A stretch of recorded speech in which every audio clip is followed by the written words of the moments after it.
सच्चिदानंद सद्गुरु साईनाथ महाराज की जय.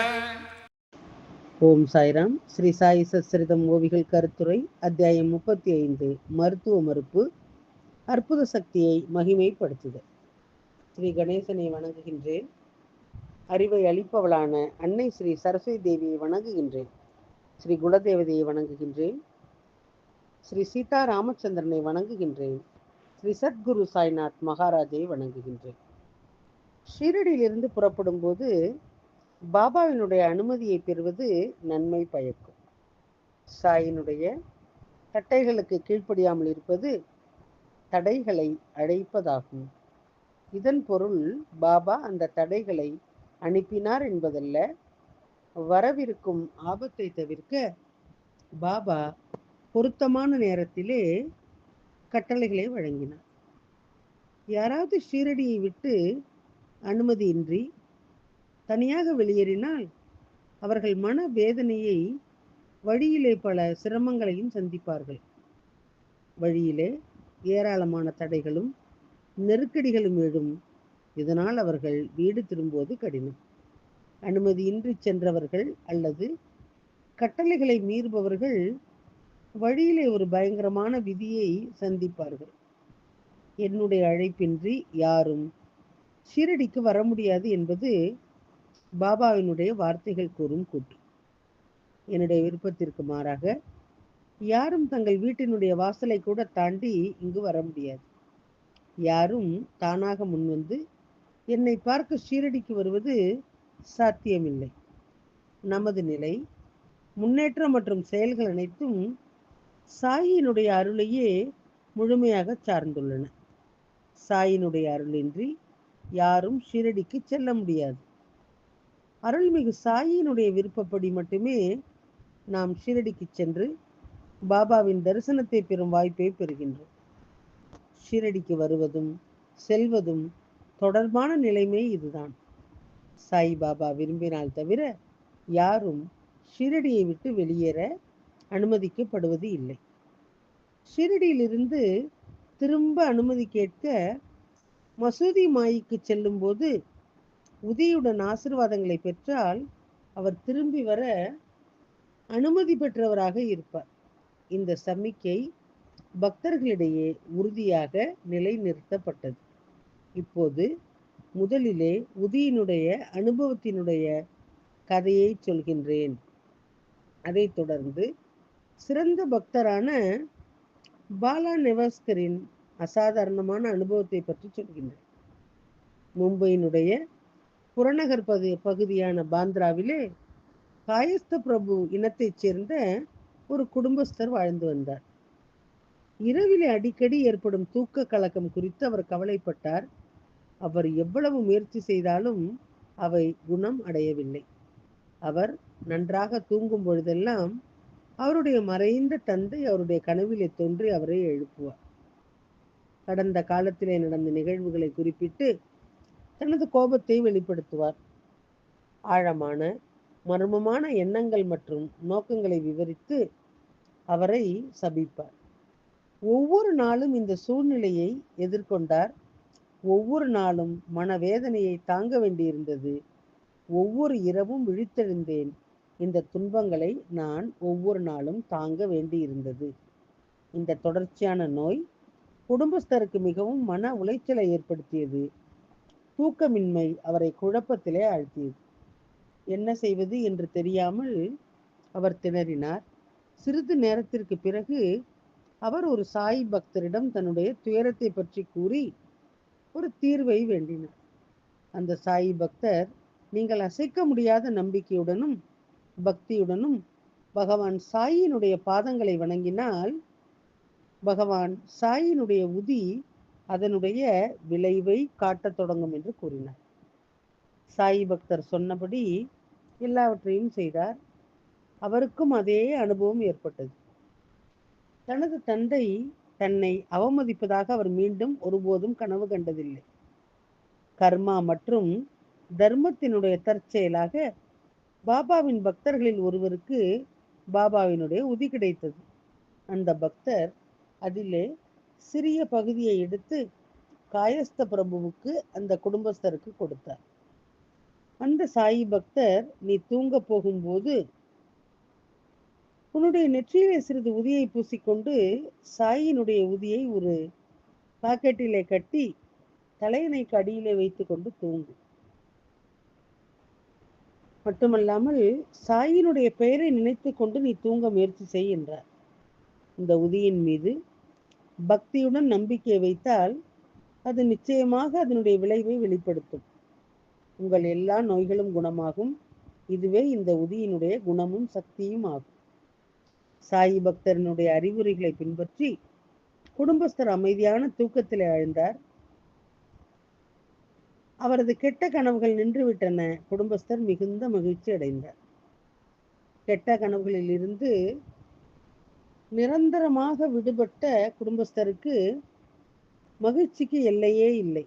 இருப்பினும் அவர் தொடர்ந்து பாபாவினுடைய பெயரை நினைத்து கொண்டே தூங்க செல்வதற்கு முன் தனது தலையணைக்கு அடியிலே ஒரு பாக்கெட் உதியை வைத்துக் கொண்டார். பின்னர் அவர் பாபாவின் படத்தை வீட்டிற்கு கொண்டு வந்தார். வியாழக்கிழமைக்கு நல்ல நேரத்தை கண்டுபிடித்து அதை தனது தலையணைக்கு அருகிலே உள்ள சுவரிலே நிறுவி பக்தியுடன் வழிபடத் தொடங்கினார். அவர் சாய்பாபாவை மன ரீதியாக வழிபடத் தொடங்கினார். ஒவ்வொரு வியாழக்கிழமையும் மலர் மாலைகளை அணிவித்தார். அவரது அனைத்து நோய்களும் குணமடைந்தன. இவ்வாறு பாபாவிடம் தினமும் தொடர்ந்து பிரார்த்தனை செய்ததன் மூலம் அவரது நோய்கள் குணமடைந்தன. கெட்ட கனவுகள் முற்றிலுமாக நின்றுவிட்டன.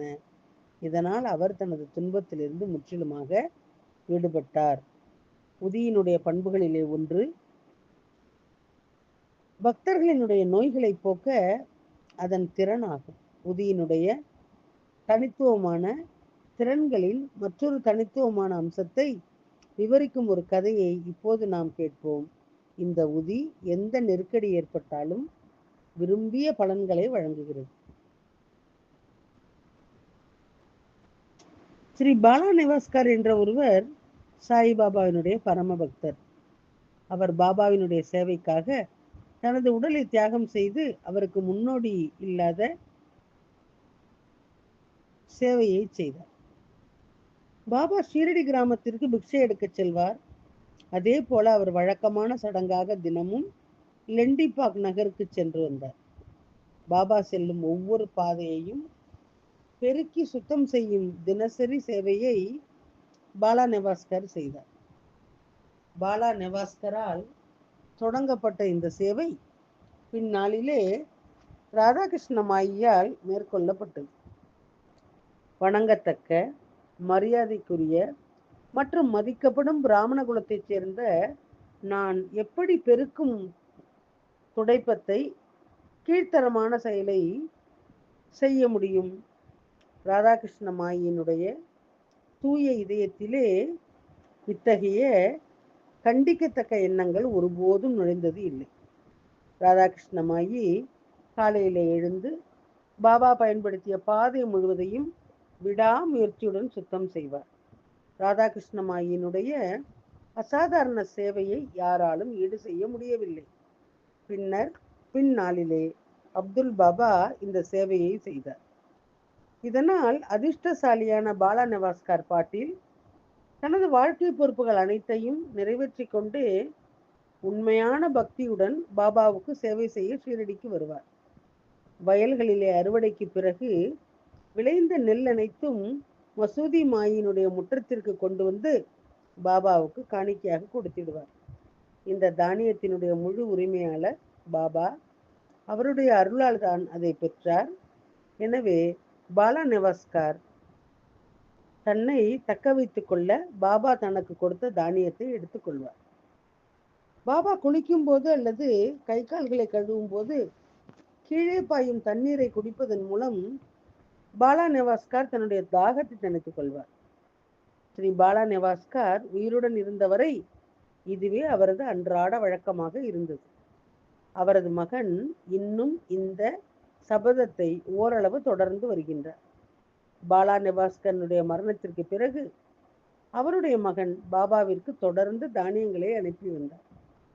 பாபா அந்த சோளத்தால் செய்த பாகரி ரொட்டியை ஒரு நாளைக்கு 4 முறை தவறாமல் சாப்பிடுவார்.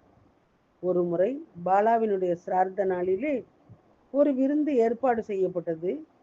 உணவு சமைக்கப்பட்டு தயாராக இருந்தது. பரிமாறுபவர்கள் அதை வரிசைகளிலே உள்ள மக்களுக்கு பரிமாறிக் கொண்டிருந்தனர். மேலே என்ன நடந்தது என்பதை நீங்கள் இங்கே பாருங்கள். உணவு உண்ண வருபவர்களின் எண்ணிக்கையை பொறுத்து தயாரிக்கப்பட்டது. ஆனால் எதிர்பார்த்ததை விட 3 மடங்கு அதிகமான மக்கள் சாப்பிட வந்தனர். பாலா நெவாஸ்கரினுடைய மருமகள் மிகவும் கவலையடைந்தால் அடுத்து என்ன நடக்குமோ என்று கவலைப்பட்டு அவள் மாமியாரிடம் ஏதாவது தீர்வு வேண்டும் என்று கேட்க ஆரம்பித்தாள்.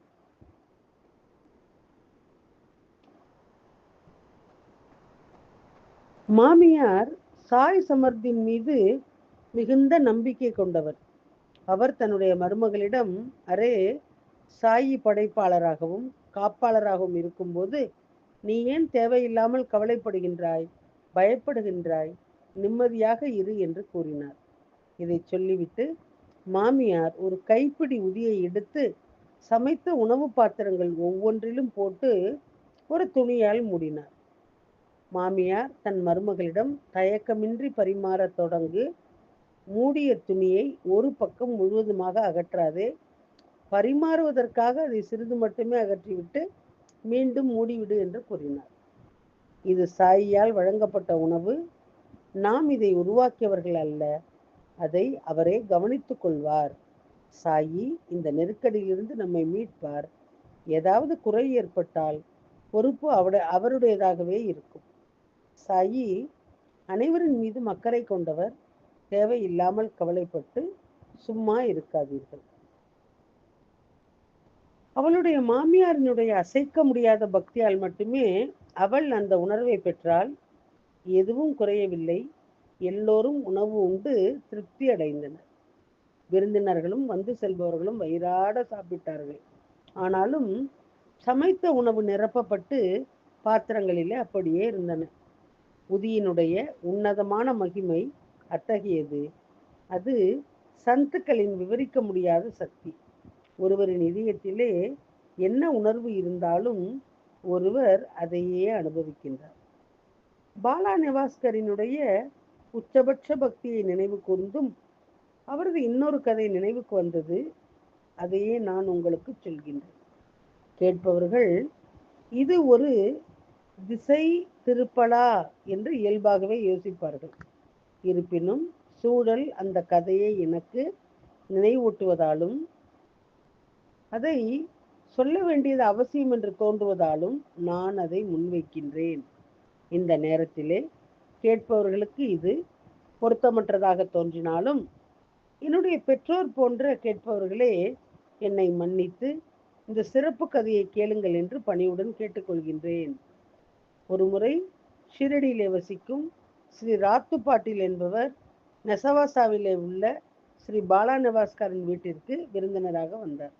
குறிப்பு, இவர் ராத்துஜி பாட்டீல், அதாவது ஸ்ரீ ராதுநாத் ஷிண்டே, திருமதி லக்ஷ்மிபாய் ஷிண்டேயினுடைய மைத்துனர்.